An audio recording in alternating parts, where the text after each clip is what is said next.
Hey guys, Nick from Stoltec Moto here. Wanted to spend a few minutes today talking about our latest project bike that we're super excited for. This is the 2021 Yamaha Ténéré 700. This thing has obviously been highly anticipated for quite some time. We're going back on 2 or 3 years. We've been following it very closely, and actually it's something that we thought we were going to get our hands on a couple of years ago. So we actually made some of our own project decisions that we were left without a project bike for a while because we were waiting for this. But the wait's finally over, it's here. We've had it for exactly a week. We've put some miles on it, and I just figured I would spend some time talking about a couple things for those of you guys who are on the fence. There's a lot of videos on YouTube from guys in Europe and Australia who have already had this, so I'm not going to rehash everything, but I just kind of wanted to give our thoughts at this point after being on all the Yamahas that we support, including the Super Ténéré and all their street bikes. This is a pretty cool bike. I actually like it an awful lot more than I thought that I would. I'll be honest with you, the MT7 engine, which this is a direct carryover, I was one of those people who, I'm not gonna make friends here, but I didn't like the engine. I was one of the few people in the world that just thought the engine was a little bit lackluster. It made good torque for sure. It revved pretty well. But in the MT7, it just didn't light my world on fire, right? It made good power. It was certainly good if you were coming from something like an SV650, some of the Kawasaki 650s. Good engine, nothing wrong with it. It just didn't do much for me. I found that the bike was a little bit too slow for my taste. The engine just didn't sound very good in stock form, the stock muffler, stock intake, and there's certainly options abound for all of these things, and they're great bikes. They could be raced, they could be toured on, they could be commuted on. Great bikes, you got to put some money into it. So from my perspective, it was just a better buy, a better value to go after the MT09 and the XSR 900 and the FJ09. I just thought that there was more value with that engine. But MT07, good bike, wasn't my cup of tea. I just want to say that point here because this engine and this bike, although it's exactly the same, is so much better. And I think that there's a couple of things here that I just wanted to kind of show and tell. And the first one that I'm going to mention down here is the gearing. Now you can't tell by looking at it, obviously, but they made a big change here. They went up +3 on the rear sprocket and they dropped a tooth on the front. So that's kind of like taking off 2 teeth on the front or going up 6 in the rear from the MT07. That makes all the difference in the world. Honest to God, I am completely blown away by how much better that gearing makes the bike feel. It certainly feels a little busy at the highway speeds, but honestly, everywhere else, the bike just works really, really well for something in the mid 70 horsepower range. So as I mentioned, and as you probably already know, this is the exact same engine that's in the MT07 or the FZ07.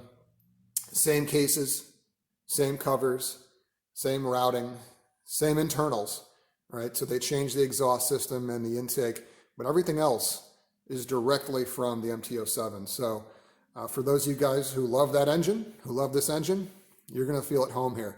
For guys like me who really weren't smitten by it, you should give it a chance. I think you're gonna like it. The exhaust system, I know these are kind of like a love it or hate it thing. It doesn't look that bad to me. There's certainly some nicer stuff on the market, but it sounds really good for a factory bike, especially in the land that we live with emissions and noise control. It actually sounds very, very throaty. And I'm not going to start it up here because it just doesn't really translate well over the mic, but it's surprisingly good. And with the intake under the seat, the exhaust there, you kind of get a feeling from the engine that you just didn't get on the MT07. So between the gearing and those couple changes, I just love this engine. Maybe I just needed to grow into it over time, but in this application, it just works really well. Some other changes here that are kind of big for Yamaha are the addition of Brembo calipers.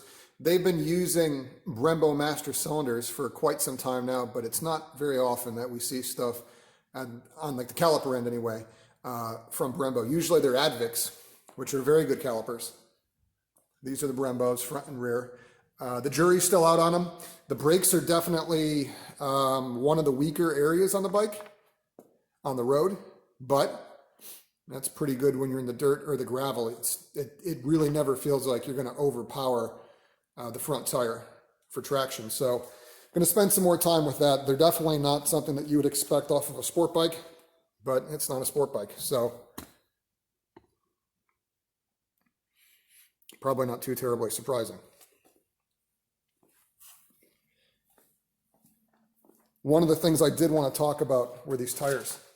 These Pirelli tires, frankly, they're fantastic. And to have a factory bike come with these Rally STRs, you know, they're very good. Usually stock tires leave a lot to be desired. You know, I've never used these personally, so these are new to me, but I got to tell you, you know, those big tread blocks, I was kind of expecting, at least on the road, they would be a little squirmy. And that's just not the case. Even with the 21-inch front, you know, obviously we're running tubes. That's how they came from the factory. You know, but there's a lot of siping on here. There's some big gaps in between those tread blocks, but you wouldn't know it. The bike tracks very well. They're pretty quiet. And you could ride this thing at a sport bike type pace. Now, certainly you're not going to do any track days on these. I don't think anybody in their right mind would. But it's just really impressive how well these things work on the road. And for that matter, in the gravel, on the hard pack. I really haven't had a chance to get it off of those elements yet, but everywhere I've been totally impressed. So really cool bike. We're gonna have some work done to this thing over the next, 6 to 9 months. Certainly suspension and brakes are gonna be some things that we're going on. We have some other ideas, which we'll talk about. But as I mentioned, really cool package. Engine gearing completely changes the MT-07 to this new Ténéré. The exhaust sounds great. The tires are good. I personally like the looks of it. It's something that I thought looked cool when it first came out, and they stayed pretty close to what the concept looked like. So that's obviously a very subjective ask there, but for an adventure style bike, I personally think it looks pretty good. It looks even better in person than I thought that it would. So that's always nice. Fuel economy, so far, so good. We only have 262 miles on this engine, and still breaking in, right? So things are gonna get better. We're still using the factory fill oil, so non-synthetic, and we're averaging 47. And I'm not gonna spend much time talking about how I break it in, but I will say it's not easy and it's not per the manual. And we're seeing 47, right? So that's really cool. Uses 87 octane, so wherever you travel, you can get that octane. It's not like you need premium, so it's a little bit cheaper, it's easier to find, and the fuel economy is just fantastic. The oil change is pretty cool. So for guys who haven't actually used or owned the MT-7, you can change the oil at less than 3 quarts of oil, right? So it's a nice little perk that you save a few bucks on these things. Certainly not going to break the bank, but if you're concerned for the total cost of ownership, something to consider. On the cost, you're kind of going to be stuck, I think, for most applications. You're going to pay MSRP for most people. If you look hard enough, you can probably find some folks who are going to do this thing without freight and shipping. We were able to. But I think if you're trying to cross-shop this to the KTMs, there's a lot out there that you could read. The value, I think, is there. It definitely doesn't have the horsepower of the 790 or the 890, obviously. But for what it is, low cost of maintenance, long valve check intervals, low cost oil change, low octane fuel, miserly fuel consumption, there's definitely a lot of value here that I think makes sense for a lot of guys. There are a couple things I would say that kind of drive me nuts already, and I'll share these. That's more of a nuance, but I'll share it anyway. They got a selector switch here on the handlebar, which sounds cool, because you can cycle between your air temperature, your engine coolant temperature, your trip meters, all that kind of stuff. But the problem is it's on the wrong side. Personally speaking, I prefer it over on this side. Excuse my camera here. So it's a little weird. It's not as easy to use when you're cruising down the road because there is no cruise control, right? It's not a throttle-by-wire bike. So you got to keep your hand on the throttle unless you're running a lock, and trying to get your thumb over there, it's not the easiest. So I don't know why Yamaha did that, but certainly not ideal. I'll just say that. You get used to it, but it's not ideal. The other thing that I'm not crazy about is this fuel cap. People have talked about this. This isn't new, but it's not attached. It's not a race bike, right? Race bikes, they don't require a key. They come off the bike, which is nice. But in this case, you still got to take the key out of the ignition, and then you got to do something with this after you fill it up. So it's an odd design choice. I don't know why they did that. Certainly doesn't make it easy to stop for fuel. You got to put this thing somewhere. It's not the end of the world, but it's a weird choice. The other thing that's been a little crazy for us, and this is not new, everybody else has had this problem, this thing moves around a lot. So, you know, like so much so as you're going down the road, just the road vibrations on regular paved roads, you can see this thing move quite a bit. And the headlight does the same thing. So this whole area here moves pretty good. And you could actually see the headlights jiggling as you're traveling down the road. So that's a little bit, I don't want to say unnerving, but it's certainly unfortunate for a brand new bike with less than 300 miles on it, something that's brand new. So that's an easy fix, and we'll have something for that if we just don't use something that's already out there. There's a lot of other options, but just a weird choice. So after spending an extra 3 or 4 years on this bike, it's kind of odd that Yamaha missed that, especially on a bike that's meant to be bashed around. So that was kind of interesting. This isn't so much new for Yamaha, but it is something that I wish they would change. They're still using these non-adjustable clutch levers. Not a big deal. They're inexpensive to change out. We usually try to stick with the ASV brand. Good stuff, highly adjustable. So that's what we're going to do here. But certainly for a bike like this, you know, I would prefer to have some kind of adjustment from the factory. It doesn't cost that much more. If Yamaha's listening, I think that's an easy thing to kind of win over more favors with your customer. I did talk about the brakes before. I'm going to talk about them real quick here. You can see the rotors, they are starting to break in for the most part.